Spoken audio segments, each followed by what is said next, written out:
That's where I grew up, man. I grew up in Oklahoma, and then a few years ago, I moved to New York City, to Washington Heights, to a Dominican neighborhood. Yeah, a little different debate. No, but it's a weird thing. It's like I love my neighborhood, man. It's one of my favorite places in the entire city. I don't know if you guys have ever been there before, but it's like trashy but nice, right? I don't know if that makes sense. Let me see if I can put you guys in the neighborhood. There are drug dealers on every corner of my block, right? But when it rains, those drug dealers have umbrellas. Does that make sense? Some of you yes, some of you no. Okay, don't worry. Don't worry, I got you. I got you, baby girl. All right. There are guys with neck tattoos walking pit bulls all the time. But in the winter, those pit bulls have sweaters. Does that make sense? There it is. You're the dog people or neck tattoo people, but judging by the amount of white faces, I'm gonna go with dog people.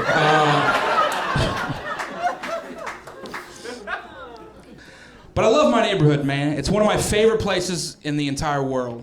It's the first time in my life that I've ever lived as a minority in another culture's neighborhood, which, by the way, is something I think every American at some point in their life should experience. Yeah, one person. It's like, nah, man, we good.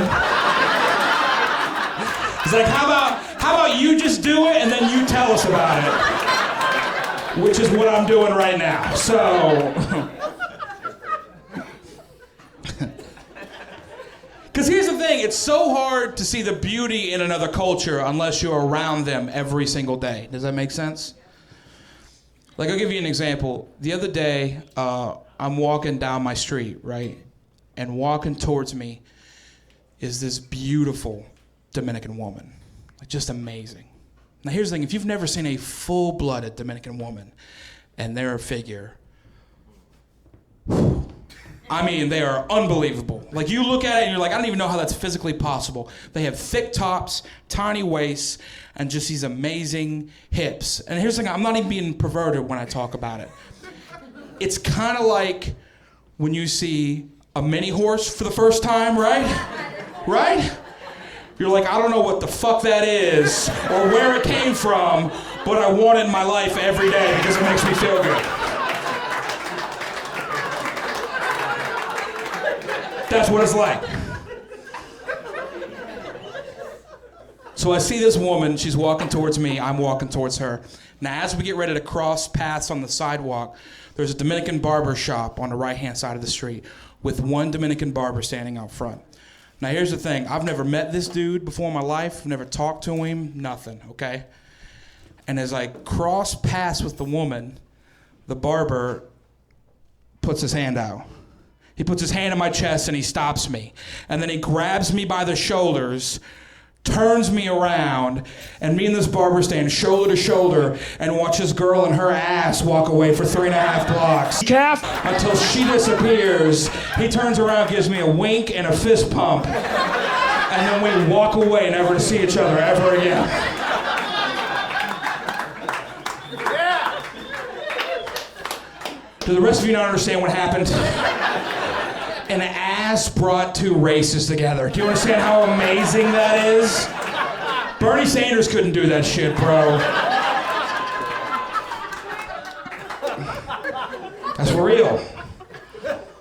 That's why you gotta hang out with everybody, man. You gotta hang out with everybody.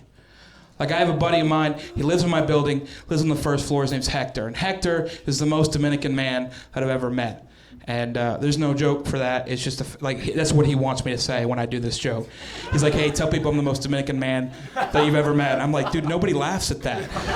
And he's like, I got a knife. And I was like, this is kind of the most Dominican thing that's ever happened to me. So in the act, it stays. But I love hanging out with Hector. Hector is one of my favorite people, mainly because I like going and seeing movies with Hector and seeing the world through Hector's eyes. It's my favorite. Like, I'll never forget, about a year ago, we went and saw the movie Dunkirk together, which is an amazing movie. And as we're leaving the theater, we're riding an escalator to go back up to the street, right? And in front of us, there's two white guys, okay? And they're having a conversation. And the conversation is, what would be the worst day to have to relive as a person, right? And one of the white guys says, the Battle of Dunkirk, because it's 400,000 French and British troops fighting a battle on the beach. And the other guy says, no, it's the Battle of Normandy, because it's 60,000 American troops fighting a battle on the beach. And my Dominican friend Hector, without missing a beat, just said, man, even on white people's worst day, they're still on the beach. And you're like, oh, shit!